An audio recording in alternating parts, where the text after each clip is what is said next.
গর্জে ওঠা ভক্তরা ফুটবলে বাংলাদেশে হতে যাচ্ছে নতুন দিনের সূচনা। হামজার পর আরও ৩০ প্রবাসী ফুটবলার ছুটে আসছে বঙ্গপারে। ইউরোপ আমেরিকার শীর্ষ লিগের তারকারা আসছে দেশকে ভালোবেসে। শীঘ্রই দেখা যাবে ফুটবলের নতুন জোয়ার। ২০৩০ সালের মধ্যে এশিয়া সেরা দল হয়ে বিশ্বকাপ খেলবে বাংলাদেশ, এমন স্বপ্ন মানুষের। হামজার পর আরও ৩০ প্রবাসী ফুটবলারের আগমন নিয়ে বিস্তারিত জানবো রিপোর্ট। দক্ষিণ এশিয়ার সবচেয়ে দামি ফুটবলার এখন বাংলাদেশের। 18 কোটি মানুষের স্বপ্ন সারথি হয়ে লাল সবুজের পতাকার প্রতি ভালোবাসা জড়িয়ে দেশের মাটিতে পা রেখেছেন হামজা চৌধুরী। ইংলিশ প্রিমিয়ার লিগে নজর কেড়ে এখন তিনি নামবেন আমাদের দেশের জার্সি পরে। এখান থেকেই শুরু হতে যাচ্ছে ফুটবলের নতুন গণজাগরণ। হামজার আগমনে শুধু খেলার মান না, এবার জানা গেল ইউরোপ ও আমেরিকা থেকে ছুটে আসতে চায় আরো 30 জন ফুটবলার। খেলতে চান হামজার সঙ্গে লাল সবুজের জার্সি পরে, যেটা সত্যি হলে ২০৩০ সালের মধ্যে এশিয়ার অন্যতম সেরা দলে পরিণত হবে বাংলাদেশ। দেশের বর্তমান প্রেক্ষাপটে ক্রিকেট প্রধান খেলা হলেও ফুটবল একটা সময় ছিল আবেগ এবং ভালোবাসার সংমিশ্রণ।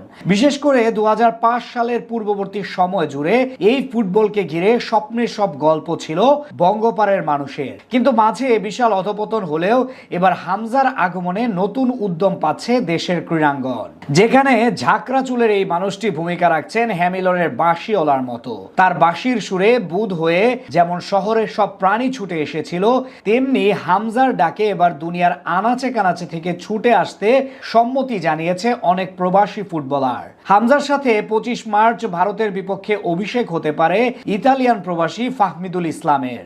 এর আগে জামাল ভুঁইয়া এবং তারেক কাজী ছিলেন সেই তালিকায়। এছাড়া আরো বেশ কয়েকজনের সঙ্গে কথা চলছিল বেশ কিছুদিন ধরে। এবার জানা গেল সেই তালিকায় এখন ৩০ জনের মতো ফুটবলারের নাম, যারা বাংলাদেশের জার্সি পরে 18 কোটি মানুষের স্বপ্ন সারথি হয়ে মাঠে নামতে চান। এই খবরটি অবশ্য প্রকাশ করেছে বাংলাদেশ ফুটবল ফেডারেশনের সহসভাপতি ফাহাদ করিম। তিনি এই নিয়ে বলেন, প্রথমে আমাদের 14-15 জন ফুটবলারের সাথে কথা হচ্ছিল, আলহামদুলিল্লাহ সেটা এখন বেড়ে দাঁড়িয়েছে 28 থেকে 30 জনে। তারা সবাই খেলতে আগ্রহী এবং সবাই ইউরোপ এবং নর্থ আমেরিকায় প্রফেশনাল ফুটবল খেলছে। তাদের ব্যাপারে আমরা আশাবাদী।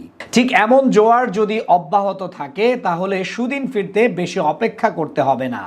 এমনকি হামজা চৌধুরীর বাবা মনে করেন, ঠিক এই ধারা অব্যাহত থাকলে ২০৩০ সালের বিশ্বকাপ খেলা সম্ভব বাংলাদেশের, যেই কথার যথেষ্ট যুক্তি এবং সম্ভাবনা আছে এই মুহূর্তে।